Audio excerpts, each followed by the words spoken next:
Here we are, instalment number 6 already of Lindzi Illuminates It. Be sure to check out the other 5 topics that we've covered already. Let's get straight into it. This month I am talking about others, other people. They're everywhere. So love them or hate them, you can't really get away from other people as much as we might try. We are one diverse race as humans. Selfish, selfless, kind, cruel. There is so many personalities, character traits out there, and the spectrum between those is just absolutely immense. Now, it's really easy to focus on the things that differentiate between us all, and easy then to forget the similarities that we all hold. So, firstly, I just want to kind of make you aware that although we are very, very different as people and we're all completely unique, we are also the same race. We are humans. So one of the things that we do really struggle with is this notion of being conquered and divided. Now, whether that's through social media, through politics, through other types of media, what I notice tends to happen is a subject becomes the kind of theme for the week or the month or even the year, and then everybody has really strong opinions and views on it, and this creates these kind of little mini turf wars, as it were. So politics does this really, really quickly, whether you're Conservatives or Labour, but also topics such as transgender. What I'm seeing a lot of on social media at the minute is this argument between whether there's more than just female and male, you know, kind of stick to the old school views, people afraid of the change. So I'm not going to get caught up on that particular debate, but what I want to make you aware of is we as people are very powerful when we stick together.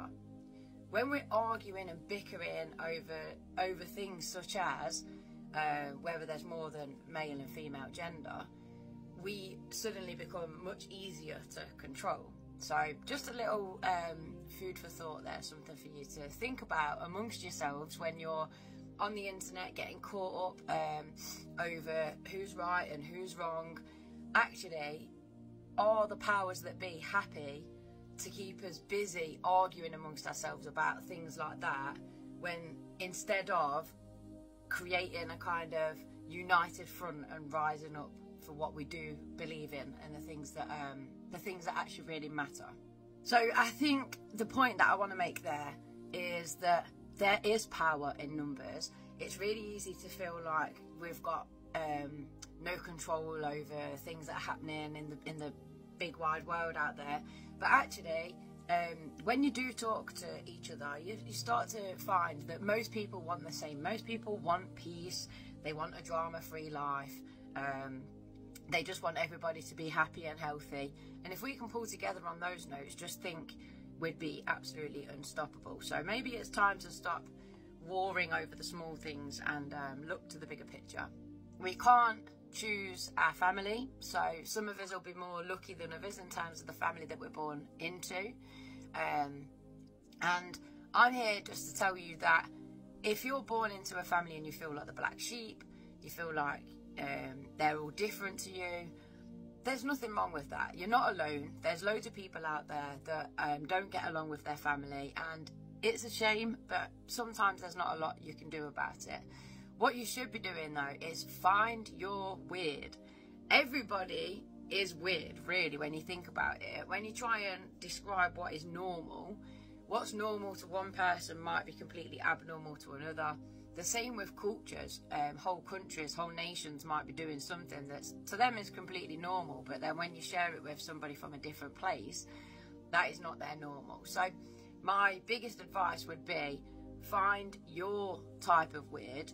For me, being ADHD and autistic, pretty much my whole friendship group is on the spectrum. I've not always got along with certain people. Get yourself out there. Use the internet for what it can be good for, which is connecting people. Hop onto our podcast as well. We've got a community of people over there. And find your own weird.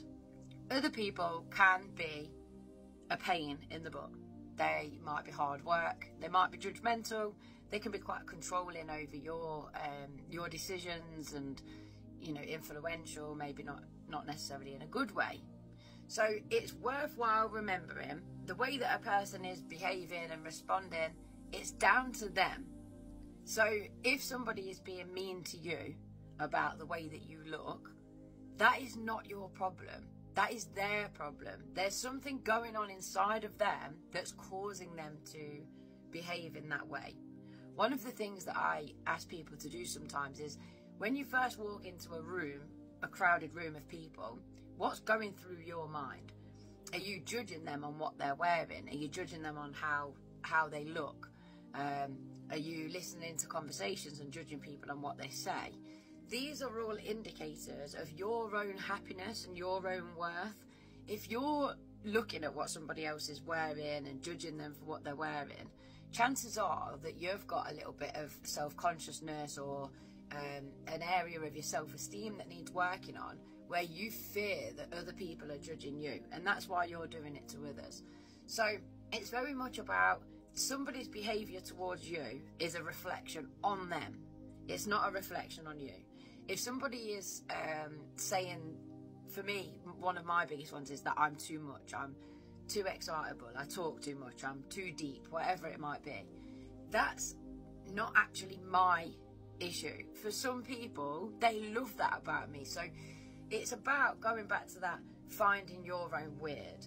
Not everybody is for you, and you're not going to be for everybody either.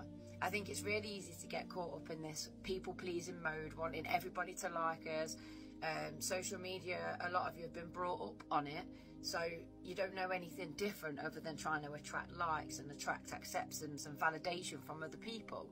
But actually, it doesn't really count for anything in the grand scheme of things. You've got to like you, and the minute that you get to a point where you completely accept yourself, other people's opinions on you start to mean less and less, and that's really an ideal place to be, because people are always going to judge.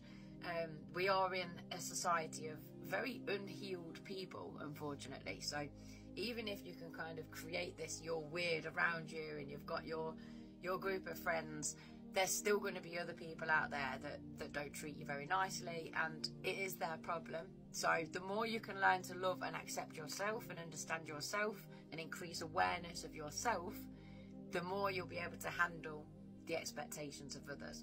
There's a saying that I really love, which is, those that matter don't mind, and those that mind don't matter. Quite often what you'll find is those people that do really care about you just want you to be happy. So whatever it is that you're worried about, whether it's that you want to change jobs or you want to go and live in a different city, more often than not, those that really do matter don't mind. They just want you to be happy. So be yourself, be proud, and you will attract the right people as well. Have you heard of the saying, your vibe attracts your tribe? Well, I'm a huge advocate for that. What you put out, you will find that people are drawn into your energy. And if you are a bit of a healer, how I am, a natural healer, what you might find is that you're always attracting people that want your help.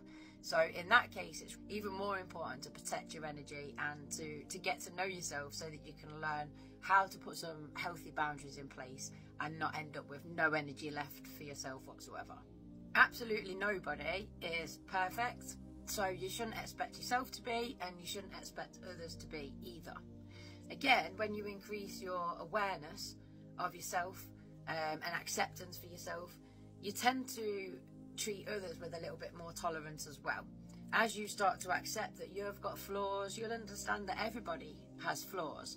So if you're a bit of a perfectionist, what you'll find is that you actually focus more on the imperfections and the flaws. The more you try and seek a perfect environment, perfect looks, a perfect life, actually the more unhappy you'll be, because you're focusing on the things that need fixing and the things that aren't perfect. The minute you kind of let go and just start letting things be and enjoying things for what they are, you actually start to feel more surrounded by beauty than ever before. I hope you've enjoyed this instalment of Lindzi Illuminates It.